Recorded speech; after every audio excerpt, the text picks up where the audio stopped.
Good morning, good afternoon, and good evening. Welcome to you all. Thanks so much for joining us today. I'm so delighted so many have joined us already. We're delighted to have Krey, Mark, and Rob to present to us. My name is Trevor Pillar, National Partnership Manager at IceWarm, and here you all are, spread across the globe. Just can't believe just quite how many have joined us today. Obviously a popular topic, so many from North America, South America, also Europe and Africa, spread through Asia, and lots on the east coast of Australia and New Zealand. So thanks for joining us, everyone. We are delighted to be doing this together. All right, today's presenters. Mark is going to be the main presenter, and he's from HDR Engineering. I won't read out all that, but you can see the depth of experience and the breadth of experience there. And the two panelists are Krey Price and Rob Keller. Krey Price is from Service Water Solutions, now coming on screen there now. Krey, good to see you. And also Rob Keller, Dr. Robert Keller from Monash University. You can see the enormous amount of experience in these write-ups here: flood mitigation, mine rehabilitation, catchment assessment projects. I won't read the whole lot out, but look, if we can just begin by just making a couple of comments. Krey, before Mark begins his presentation, do you want to say a couple of comments, and maybe Rob as well? But welcome, guys. Thanks so much for joining us. Yeah, appreciate it. Hopefully you can hear me. My audio a little bit dodgy today, but yeah, welcome to all those. I look at the attendance. It looks like some of you attended this course in the past. And yeah, I look forward to hearing from Mark today. We did want to set up and just let you know that there will be a series of these webinars. The next one may be of particular interest to the Australian audience, those who are trying to get ARR 2016 built into your projects. Be able to customize HEC-RAS a bit further than you're able to do directly in the interface. So we'll be running a webinar on the HEC, showing you how to be able to set up Monte Carlo analyses and ensemble modeling and a couple of new exciting features. But I don't want to take much more time away today, because we really want to hear about some new features. Yep. No, thanks very much, Krey. Krey's in Perth, and appreciate that. This is a great team to work with, and these three, we're running webinars with IceWarm and courses with IceWarm over the next few months, and we'll keep you updated on that. And now to Rob in Melbourne. Don't talk about guitars. Rob is likely to throw something. He's lost a couple of guitars. Over to you, Rob. I'll be very quick. I just see the number of participants has ticked over beyond 100 already, and that's fantastic. Welcome to you all. Great to see you, and hope to see as many of you as possible at the face-to-face workshop later in the year. But greetings, and any questions? Let's go. Thanks, Rob. And as Rob says, in June this year, a full week of 1D, 2D HEC-RAS with these best of the best three gentlemen on HEC-RAS. Right now, it's over to Idaho in, lost the name, Mark, sorry. Location went out of my head. Denver. What am I talking about? I'll hand right over to you, Mark, to carry through this PowerPoint from now. We're so delighted you could join us, Mark. Thanks very much. Over to you.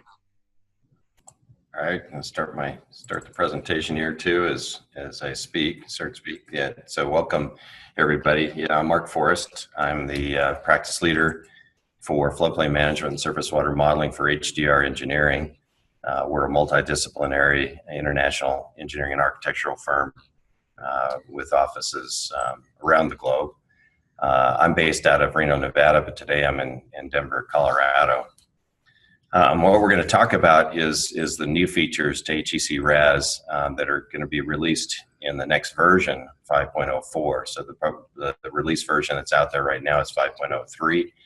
The next version should be out probably in April, and it's currently undergoing significant beta testing by a core group of the HEC's beta testers, which both Krey and I are both part of that beta testing team. So we'll show you a little bit about these new features that are extremely exciting, and there'll be even more to come with version 5.1 over the next year. So for those who are not familiar with who HEC is, they're part of the U.S. Army Corps of Engineers Institute of Water Resources, which includes the Hydrologic Engineering Center and a few other components within the Corps structure. Hydrologic Engineering Center was established in 1964 in Davis, California, and they are the ones who develop all the hydrologic and hydraulic engineering software that's used by the core for planning, design, economic analysis, ecosystem impacts and restoration and operation and maintenance of reservoirs and flood control systems in the U.S. that are built as federally funded infrastructure projects. And because their software is so useful, not only for the course planning processes and design processes, it's used also by states and local entities and around the world. It's become a very popular suite of tools, not only because it's free, but because it is so robustly tested and has so much functionality to it. For those who have had a chance to explore the two-dimensional capabilities within HEC-RAS version 5, here's a little bit of history in terms of how long that's been in process of development. HEC started the process of looking at adding a two-dimensional component to the already very powerful 1D model that was available in version 4 of RAS that included both 1D steady and unsteady capabilities. They wanted to add the 2D capabilities, and they began exploring that in around 2005, 2006. And the first alpha version came out in 2013. We've been part of that beta testing team from the beginning of that testing process. They've also been in between there doing a lot of benchmark testing of the software as well to test its capabilities. What makes it different than many other 2D packages is most 2D models will take the terrain surface, like you can see here in the lower left, represented as the 10, and will simplify that terrain as a series of grid elements that have the same elevation associated with them. So it treats the terrain as a series of stair steps, so it simplifies the terrain. And if you need to capture really important elements in that terrain, you may have to choose a grid size that will not eliminate that detail in terrain. Why RAS is different is that it treats the grid element with the full terrain detail. So it cuts a cross section at each of the grid faces. It can see a preferred flow path through the grid cell, and it won't interact with the adjoining cells until the water surface gets deep enough in that cell to actually interface with the adjoining cells. So that's a unique component of RAS in terms of how it does the computations. That also allows you, in many instances, to use a larger grid size than other 2D models without losing computational accuracy. And version 5.04 has improved on that accuracy, and we'll explain that briefly. The 1D it now has the capability of doing both 1D and 2D pre-processing within RAS, so they've eliminated the need for any kind of a third-party software platform. In the past, most people have been using GEO-RAS or some proprietary pre-processing packages in order to do that. HEC wanted to get away from the GEO-RAS interface because of the challenges with maintaining an extension in ArcGIS, because that was a constant process as ArcGIS versions were updated, so did the interface have to be updated, and that created a constant barrage of bugs and bug fixes. So they wanted RAS Mapper to take over that function within HEC-RAS, so it eliminated any need at all for a third-party software platform, except for maybe using GIS to process your results into a map form that RAS Mapper can't do. But all the pre-processing, all the post-processing now for both 1D and 2D are built into the RAS Mapper window. You always had the ability to do 2D mesh editing with RAS Mapper, but you can still also, or actually now you can, before you had to do that mesh editing in the geometry window, which you can still do, but now you can also do the mesh editing within the RAS Mapper window. The structures still need to be mapped, still need to be edited in the geometry window. Eventually those two will merge into a single window, but that's going to be a little ways off. So to use the 1D elements, it's much like GEO-RAS, if you've used GEO-RAS or something similar, very intuitive for identifying where your junctions are, your bank lines, bank stations, flow paths, and river station cross sections and storage areas. And then it'll when you save, after you've created those elements and you save it, it saves that information directly into the geometry file that also can be seen in the geometry window. So the new features also include new connection features. So it's similar to the connections you had before, or lateral structures, but now it includes a few extra features like rating curves. So now you could potentially model a bridge as a part of a 2D connection within your 2D domain, representing it as a rating curve. So now you have the ability to do spillways, weirs, gates, culverts, rating curves, or time series outlets. And you can also incorporate multiple long pipes. Before, you needed to use the concept that actually Krey, I think, was one that initiated the wormhole concept to represent a very long culvert. Now what you can do is you can specify the X, Y coordinates for each of the ends of a long pipe culvert, and it'll properly attach the end of that culvert to the cell that is in that space. So if I remesh this area in here, then it'll change the end of that culvert to be attached to the new cell as the mesh is refined. So it can keep track of where it is located within the domain. RAS Mapper now has the ability to also do a mesh refinement within your domain based on a polygon that you define and the grid sizes that you choose for inside the polygon and for the mesh up into the adjacent area. So that it's a much more rapid way to do mesh refinements within your domain, because RAS is a flexible mesh model. It can have up to 8 sides on a grid cell, and you can have both square and 8-sided, up to 8-sided grids. It now has the ability also to have, so you have these refinement regions you can add computational points within the RAS Mapper window. There was a manage and override feature in the geometry window that you can now manipulate in the RAS Mapper window. And you can now add internal boundary conditions. So you can add a flow discharge point within the interior of your domain, where before it had to be on the outer edge of your domain. Culvert enhancements, as I said, you can add now the XY coordinates of the culvert for a long culvert. You can have multiple culverts with different center lines. And you can have all those these options we talked about before, and the window will give you the ability to specify where those coordinates are located. Other features that are included in 504 is a refinement to the computational processes. So there's improvements to the accuracy in the computations in this version. There's a new velocity term for the 2D area into exterior flow boundary, so that I'll show you an example in a subsequent slide of what that means.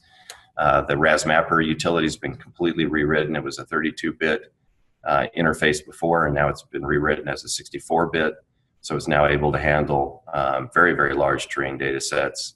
And it's been tested with extremely large terrain data sets without having any processing issues, post-processing issues, like you would in some instances in 503. It also improves the results processing. So when you do, especially a time series query of your data, that used to take quite a bit of time for the first time you did that. Now it's very, very quick. The 64-bit preprocessor has also been updated, so it allows you to process that data much more quickly and much larger 2D terrain with a domain with much more cells than you could before. It has an improved terrain generator and end-value layer development. The variable time step is pretty exciting because it allows you to, for RAS to select the time step based upon the current conditions at that time in the simulation.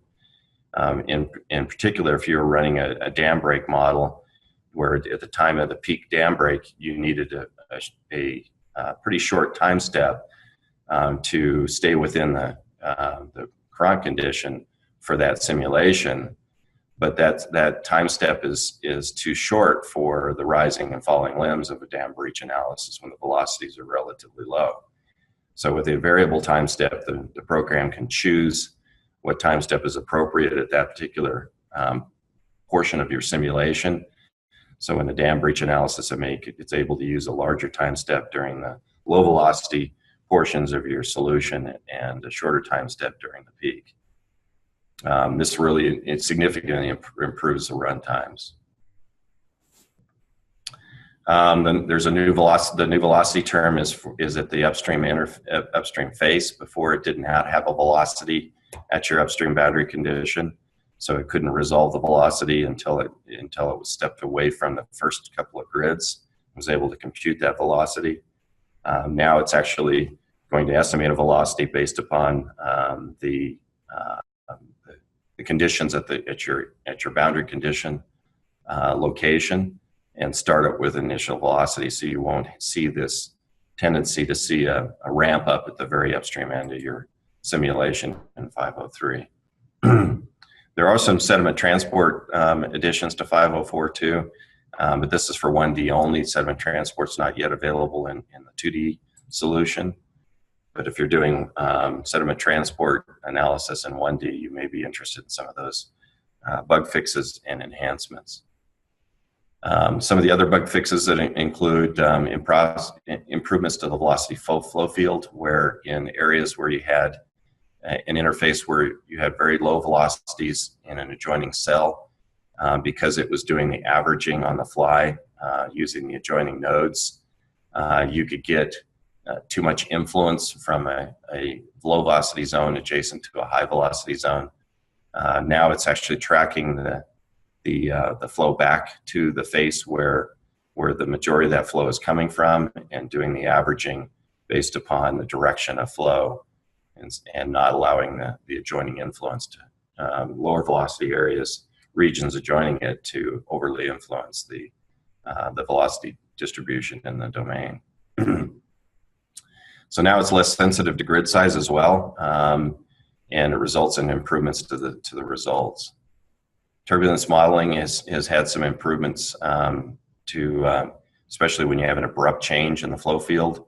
There was an inaccuracy or a sensitivity that in the previous version that has been resolved with the modifications to turbulence modeling as well. Diffusion wave equations were not as accurate near dry and wet cells that were separated by dry faces. You get this interference. That's been improved with the solution scheme as well. And there's some additional gradient calculation schemes right around dry regions as well. There are a number of other bug fixes. We won't go into too much detail on all of the bug fixes, but there's a number of bug fixes that people have probably faced with version 5.03 that have been corrected in this version also, including BSTEM, which is the erosion model as well. Benchmark testing, they've been testing this new version very extensively in a number of ways. They've been testing the new solution scheme or improved solution scheme against all the benchmark tests data sets from the European study, as well as their own test data sets. And they also developed a version of RAS that treats the domain like other 2D models do, with this flat water surface, to really aggressively test whether or not the subgrid terrain is really truly important to the solution. This is an example from one of the European benchmark data sets at two locations within their domain, at this location and at the downstream point. And if you treat the grids as a flat element, then it becomes much more sensitive to grid size. The smaller the grid size, the more accurate the solution. But when you do choose to use the subgrid data, terrain data, then the solutions become much less sensitive to grid size. You can go to a larger grid size and see a very minor difference in the results. But you see a much more significant difference in the results when you don't include that subgrid terrain detail. So the highlights are that you no longer need GEO-RAS to do pre and post processing. It's much faster. As you can see from the example table on the right, we're seeing improvements in the run times of models anywhere from two times to 6 times in the ones we've been testing. And Gary told me today that Gary Brunner from HEC, who's a RAS team leader, that they have a dam break model that took 14 hours before, and now with the automatic time step adjustment is running in about a half an hour. And that was because it was a long-term solution, and that the smaller time step required to satisfy the cron condition at the higher velocities was making that run time excessively long. So now it's running extremely faster. It has a refined velocity interpolation, so the results are presented with more accuracy. It's able to handle huge data sets, trained data sets. And we've had that problem. We've run into limitations on some of our simulations where the trained data set was too large, and it created challenges with post-processing the results, but that's not the case any longer. There's much faster data queries in RAS Mapper, particularly with time series data. The editing tools are vastly improved. And version 5.1 is going to have a number of really significant new features. One of those is going to be grid-based rainfall data and spatially variable infiltration. So it'll be a very powerful rainfall runoff model as well as a hydraulic model. And if you want additional details, come join us for the full course in Sydney, which will be a 5-day-long course on both 1D taught by Bob Keller and 2D by Krey and myself. Mark, that is absolutely fantastic. Thanks a lot for this great rundown. As we said, keep your questions coming. It's obviously a very important bit of work being done here, and especially with the new 5.0.4 coming out. Look, let's get straight into these questions. David Markwood was around the place somewhere to come on screen. He's from North Carolina, engineer at AECOM. So are you there, David? Or did I see your hand come up? Not yet. Well, we'll press straight on. Jonathan Clarick is in New South Wales. I've heard that HEC-RAS is working on a new finite volume based 1D solution. When will that be released? That'll be in version 5.1. It'll be a finite volume solution for the 1D that allows you to treat the 1D elements similar to a 2D. So the overbank will be treated as like a grid cell, and then the channel, a separate grid cell, and the leftover bank is another one. It improves the stability of the solution, allows you to also run the simulation dry and initial, so you won't have to have the initial conditions. You can run it start it dry and end it dry, and it also does a better job of transfer. It's able to transfer momentum across the junction where the finite different solution is not able to do that. So it'll be an improvement particularly in the region of a junction, and be able to also account for the angle of the junction and how it transfers that momentum. That sounds great. Sorry, Jonathan, Queensland that was from, Innovise, a mathematician. That was my fault. Anonymous question here again, gentlemen. Will bridge decks be supported in 5.04? It is able to handle non-pressure flow bridges extremely well.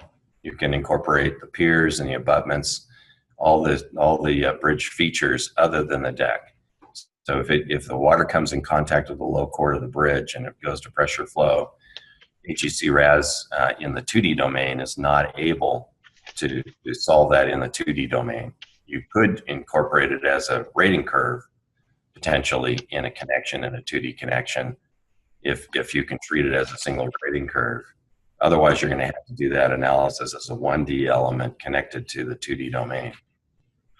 Another one here from David Markwood in North Carolina. He's an engineer with AECOM. When are rainfall losses expected to be incorporated, or variable precipitation across a mesh? Rainfall and variable precipitation.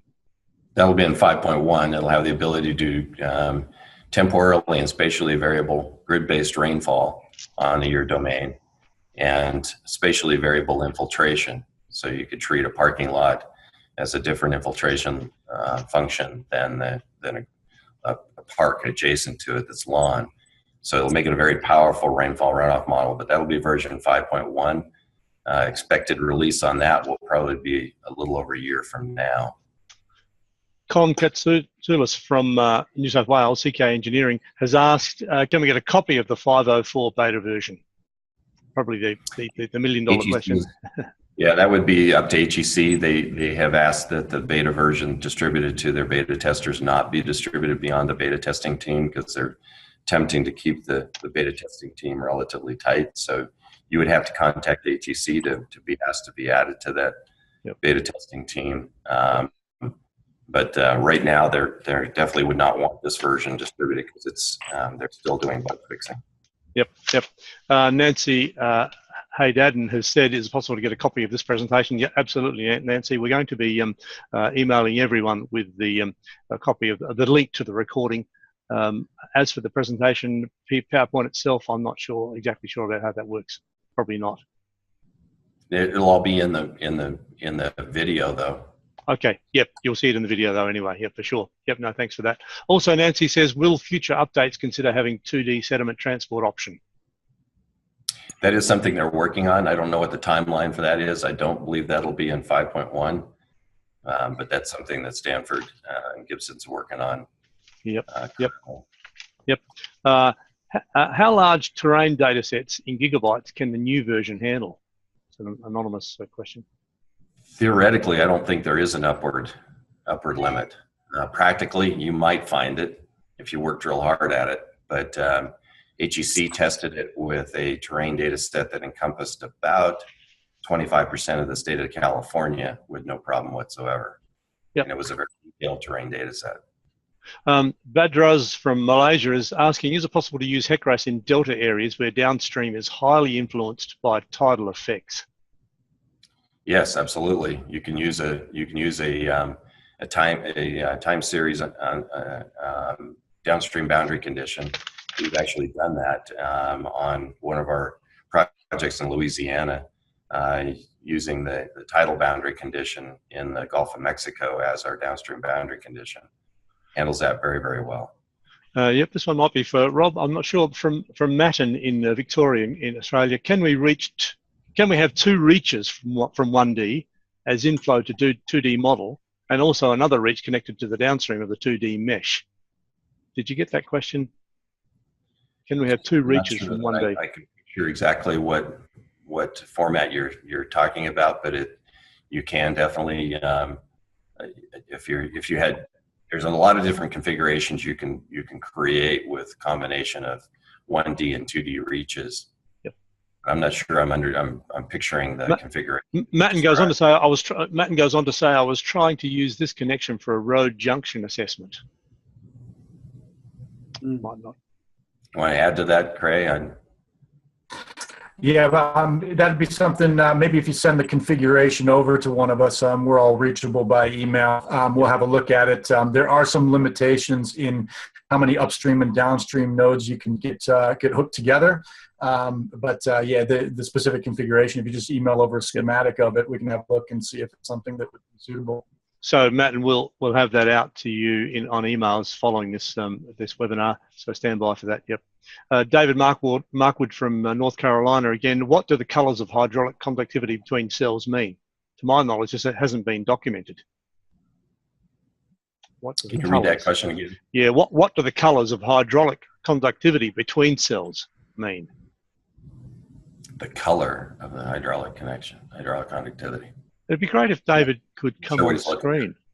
I'll see whether he can come on screen. He's got a couple more questions that are. I think you must be referring to hydraulic connectivity.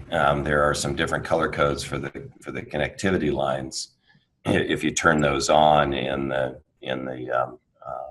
RAS Mapper window, it'll show you the connectivity at each time step and also at maximums. So you have to be careful is that the connectivity is different at each time step. But it's attempting to show you where the majority of the flow is coming from adjoining cells into that cell. Yeah. So it's just giving you a visual of where the sources of flow is at each time step. Yep. So Santosh is a student in Melbourne. It might be a very simple question for you, he says, but I want to model the irrigation canal operation, main canal, and want to assess the hydraulic characteristics and canal losses, seepage, evaporation, in an irrigation scheme having a command area of around 68,000 hectares. Is it a good idea to use HEC-RAS? It doesn't have, well, in a 1D element, you can model inflow, groundwater inflow. I haven't tried it for outflow in a 1D solution. 2D doesn't have the ability to do that yet. Right. Yep. Now, these questions are going to get harder and harder for me to ask. I can see this. So everyone there, if you've got a camera and a microphone, we'd love you to come and talk directly to the gentleman. That'll be terrific. But let's press on. Conza asked, will HEC-RAS eventually have terrain modification capability, such as raising and lowering polygon areas and polylines for things such as walls, etc.? Also, is there a change in position on including pits and pipe works in future?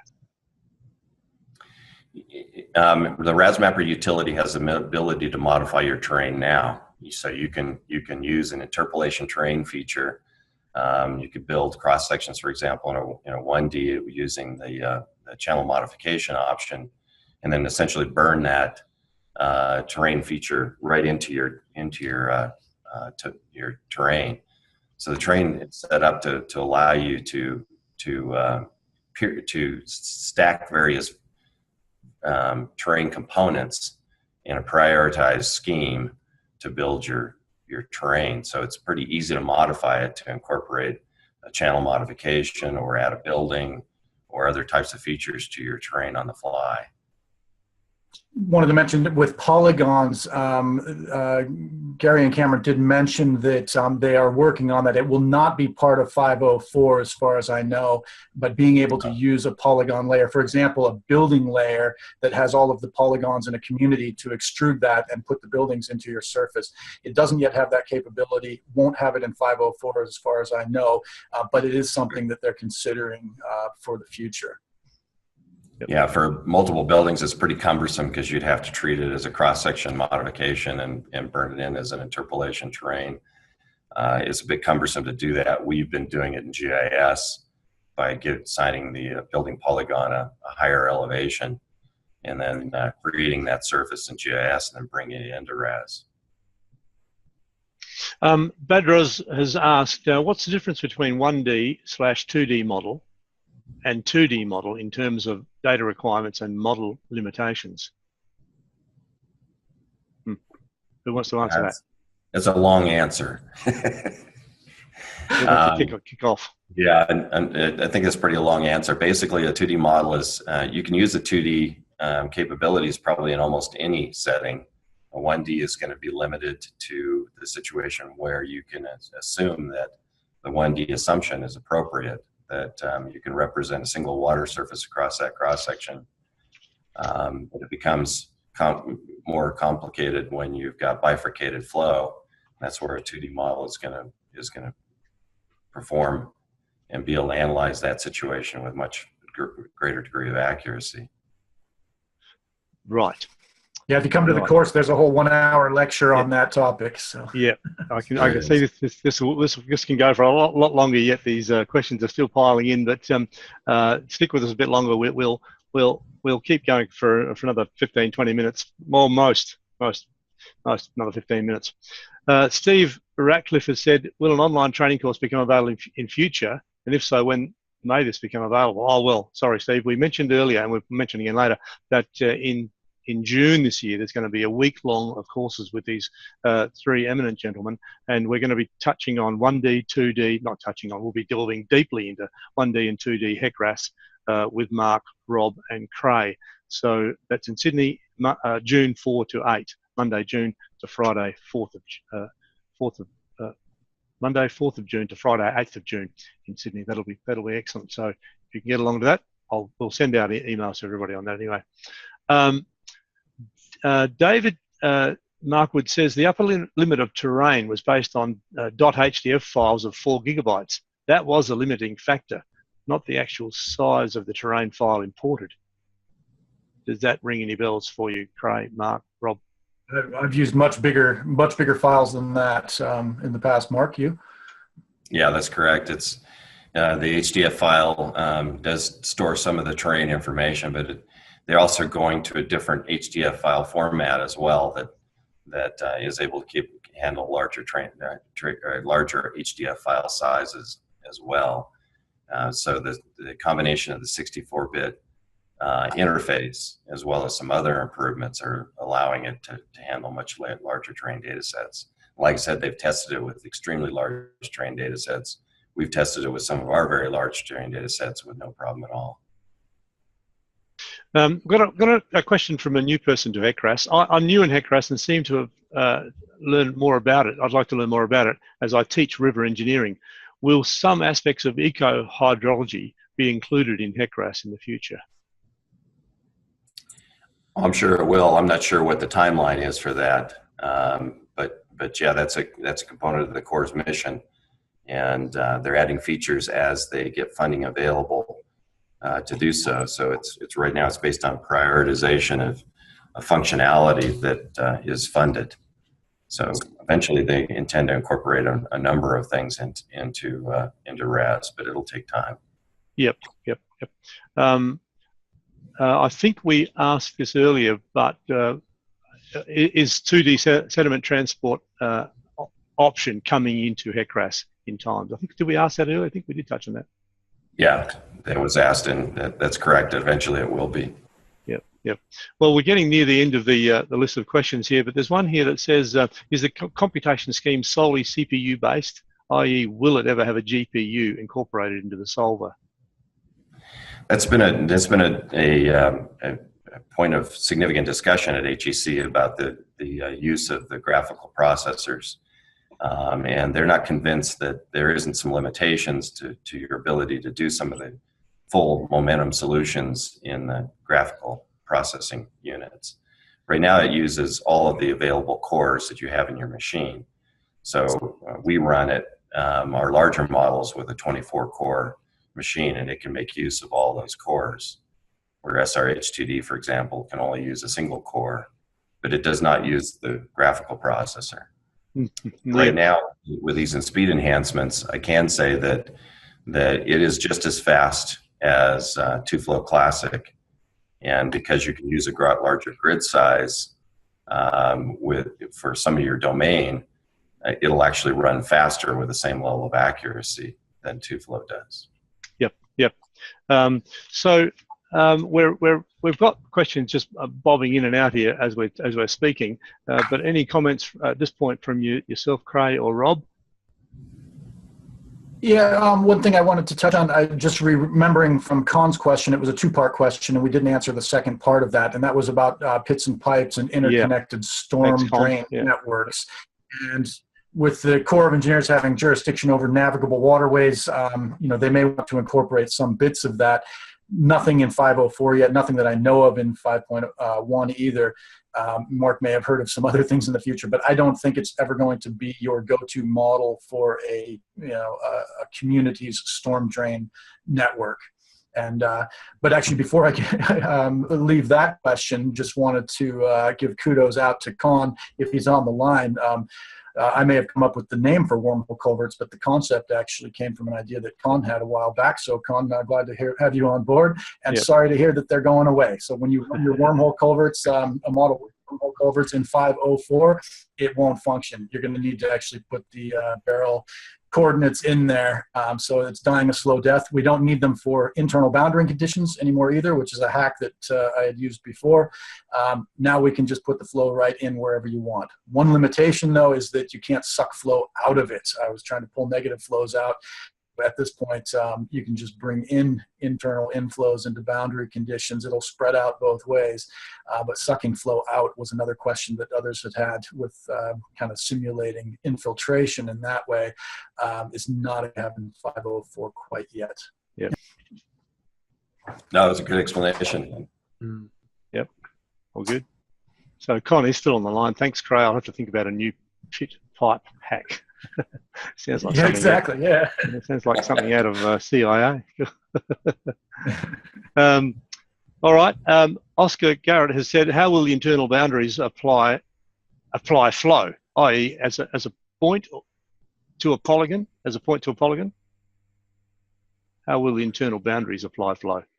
You can apply it across it. You'll draw a line where you want those flows to be spread, and it'll spread it across that line based upon the geometry of the terrain at that location. So it treats it like an exterior boundary condition. It's going to distribute the flow across those grid cells that you defined the connection point to be. Well, there's one here from Al in the US. He's an engineer, Al Saud. Will future versions implement any algorithms to compute floodway in 2D? That's been a hotly debated topic, and it's a bit of a challenge to do the floodway as FEMA defines it in the US with a two-dimensional model, because the floodway concept is based upon the assumption that you have an interconnected channel and overbanks, and that the water surface across a given line is the same water surface. In a 2D domain, oftentimes you're using 2D because the flows are bifurcated. So the floodway concept doesn't apply when you've got bifurcated flows, or you wind up with separate floodways. So this is a hotly debated topic, and it's going to be a point of discussion at the ASFPM's Engineering Mapping Standards Committee meeting this year, as FEMA wrestles with how to deal with the fact that a two-dimensional model is not only going to treat the impacts at a fringe differently than a 1D model does, but it also influences the downstream peak discharges. So you're going to cause an increase in flow downstream. So you'll feel the impact in a 2D model of the downstream influences as well as the upstream influences, where in a 1D model it assumes that it's at the point of encroachment and upstream in a subcritical regime.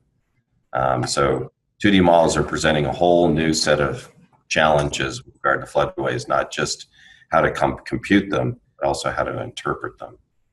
Well, as you were speaking, David made a comment, and to tell you the truth, we've kept nearly everybody on board for the last 45 minutes. You must be doing something quite engaging here. We must be doing something right. David says FEMA must revise what a floodway is in order to deal with this. It's coming. It's true. Take that as a comment. Oscar, who is in...